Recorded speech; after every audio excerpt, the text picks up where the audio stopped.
আসসালামু আলাইকুম। আশা করি যে যেখানে আছেন সুস্থ আছেন। নেইমার গত ম্যাচে হাঁটুর অস্ত্রোপচার থেকে প্রথমবারের মতো মাঠে ফিরলেন এবং ভেলো ক্লাবের বিপক্ষে নেইমার যে পারফরমেন্সটা দিলেন ৪৫ মিনিট খেলে পুরো ক্লাবকে তিনি বিধ্বংসী করে দিলেন এবং বিধ্বস্ত করে দিলেন ভেলো ক্লাবকে। ৬-০ গোলের ব্যবধানে বিশাল জয় সান্তোসের। নেইমারের প্রভাবটা কতটা গুরুত্বপূর্ণ সেটা তো সান্তোস প্রত্যেকটা মিনিটেই টের পাচ্ছে এবং এরপরে গত রাতে তার দ্বিতীয় ম্যাচ যেখানে নেইমার জুনিয়র শুরুর লাইন আপটাতেই ছিলেন এবং পুরো ৯০ মিনিট খেললেন।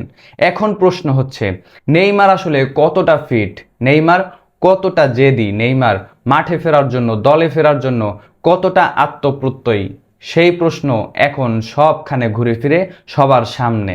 একটা প্রজন্মের নাভিশ্বাস নেইমার জুনিয়র। ইতিমধ্যেই তিনি মাঠ ছাড়ার ইঙ্গিতটা কিন্তু দিয়ে দিয়েছেন। এই ডিসেম্বরেই সম্ভবত তিনি ফুটবল থেকে বিদায় নেবেন। সামনে কি হবে নেইমার তো জানে না, এভাবেই তিনি বলেছিলেন সম্ভবত ডিসেম্বর এলেই অবসর নেব, এমন ইঙ্গিত ওই যে তার ফুটবল ভক্তদের মনে আসলে অনেক বিশাল আঘাত হেনে দিয়েছে ইতিমধ্যেই।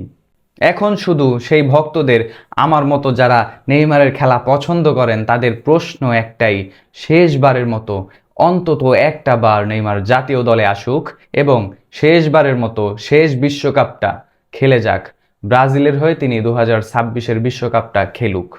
তবে সবচেয়ে বড় প্রশ্ন সান্তোসের এই ম্যাচে। সান্তোস যেখানে ২-১ গোলে হেরেছে, এরপরেও নেইমার যখন ৯০ মিনিট খেললো, সেই নেইমারকে আসলে আমরা কেমন দেখলাম, নেইমারকে আসলে কতটা ফিট মনে হয়েছে এই ম্যাচে, নেইমার কতটা ক্ষিপ্র গতিতে দৌড়াতে পারছেন এখন পর্যন্ত। কেননা আগামী মাসেই তো ব্রাজিল দলটার যে উইন্ডো রয়েছে সেখানে ম্যাচ আছে।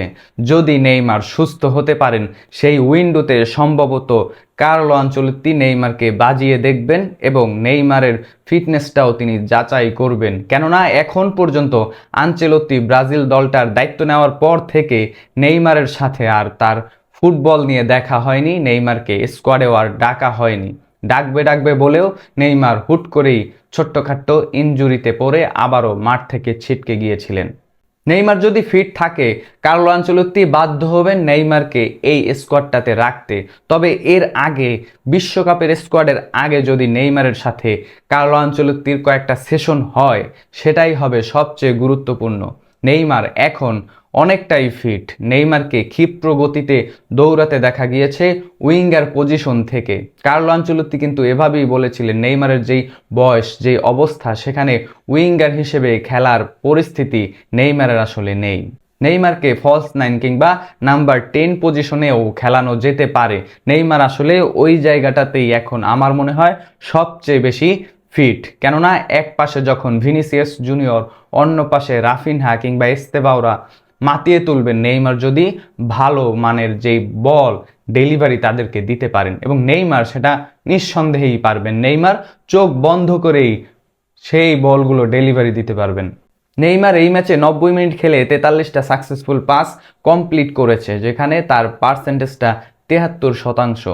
যদি এই দলটা ব্রাজিল হতো, সান্তোস না হয়ে, এই পার্সেন্টেজটা নিশ্চয়ই ৮০%-এর উপরে হতো। কেননা এখন সবচেয়ে বড় প্রশ্ন, নেইমারের সাথে মানিয়ে নেওয়ার মতো সান্তোস দলটাতে, সান্তোস ক্লাবটাতে ওই রকমের মানের প্লেয়ার আসলে নেই।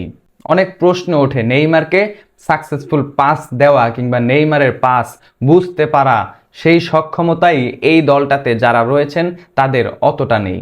এবং নেইমার সাকসেসফুল 2টা শট নিয়েছেন যেখানে অ্যাকুরেসি 100%। তার মানে নেইমারের পারফরমেন্স নিয়ে আপনি কিভাবে প্রশ্ন তুলতে পারেন? যদিও নেইমারের রেটিংটা এই ম্যাচে 6.9, এরপরেও নেইমারের পারফরমেন্স, নেইমারকে এতটা ক্ষিপ্র গতিতে লাস্ট কোন ম্যাচে আপনি দেখতে পেরেছেন, সেটাও কিন্তু এখন বড় প্রশ্ন। তার মানে ওই যে বললাম, নেইমার কতটা জেদি, কতটা আত্মপ্রত্যয়ী, সেই বিষয়টাই কিন্তু সবার সামনে চলে আসলো। তবে এখন প্রশ্ন, নেইমার ডিসেম্বরে যে অবসর নেবেন, বিশ্বকাপটা খেলে নেবেন নাকি না খেলে নেবেন, সেই প্রশ্নের উত্তর একমাত্র একজনই জানেন, তিনি কার্লো আনচেলত্তি। ব্রাজিলের নেক্সট উইন্ডোতে নেইমার এখন পর্যন্ত যেই অবস্থায় রয়েছে, নিঃসন্দেহে তিনি ডাক পাওয়ার যোগ্য। এবং সেই উইন্ডোতে যদি কার্লো আনচেলত্তি তাকে ডাকে, সেটাই হবে সবচেয়ে বড় প্রমাণ কার্লো আনচেলত্তি নেইমারকে বিশ্বকাপে চান। ইতিমধ্যেই সান্তোসের যেই মেডিকেল টিম রয়েছে এবং ব্রাজিল ন্যাশনাল টিমের যে মেডিকেল টিম রয়েছে তাদের মধ্যে প্রতিনিয়ত সংযোগ রয়েছে নেইমারকে নিয়ে, নেইমারের আপডেট নিয়ে, ইনজুরি আপডেট নিয়ে, ফিটনেস আপডেট নিয়ে।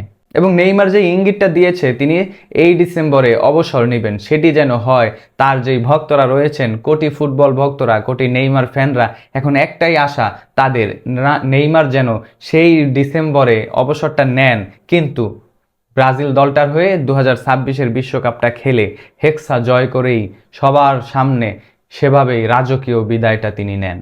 আপনার কি মনে হয়, আপনিও কি সেই স্বপ্নটাই দেখেন? নেইমার জুনিয়র ব্রাজিলের 26-এ বিশ্বকাপটা খেলে হেক্সা জয় করেই সবাইকে একটা বিশ্বকাপ উপহার দিয়ে তার ফুটবলের ইতি টানবেন? কমেন্ট বক্সে আপনার মূল্যবান মন্তব্য অবশ্যই জানাবেন।